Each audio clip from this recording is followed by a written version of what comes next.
सैकड़ों साल पहले एक प्रसिद्ध समुद्री लुटेरा क्रिस्टोफर अपने साहस और निर्ममता के लिए जाना जाता था।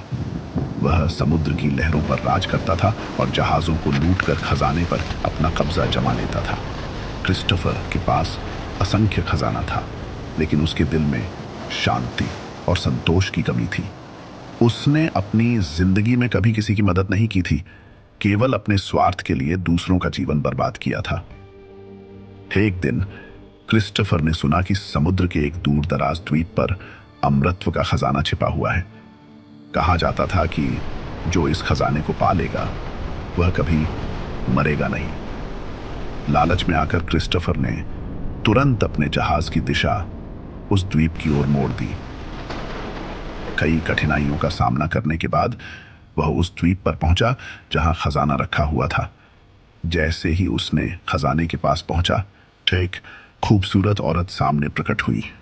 वह औरत जादुई शक्तियों से भरी थी और उसने क्रिस्टोफर को चेतावनी दी कि यह खजाना श्रापित है।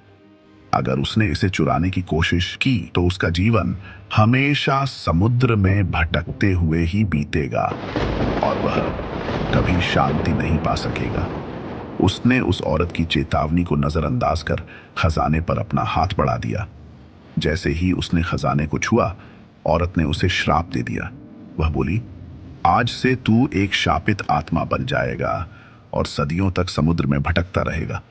न तुझे मृत्यु मिलेगी, न ही कोई आश्रय।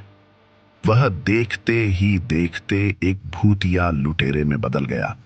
उसके साथी उसे छोड़कर भाग गए और क्रिस्टोफर समुद्र की लहरों में हमेशा के लिए खो गया। अब वह रातों में एक चमचमाते जहाज पर दिखाई देता है जो कभी किसी बंदरगाह पर नहीं रुकता। समुद्र के इस शापित लुटेरे की कहानी अब एक चेतावनी बन चुकी है। उसकी आत्मा अभी भी शांति के लिए भटक रही है और वह दिन कभी नहीं आएगा जब वह समुद्र के भयावह संसार से बाहर निकल सकेगा।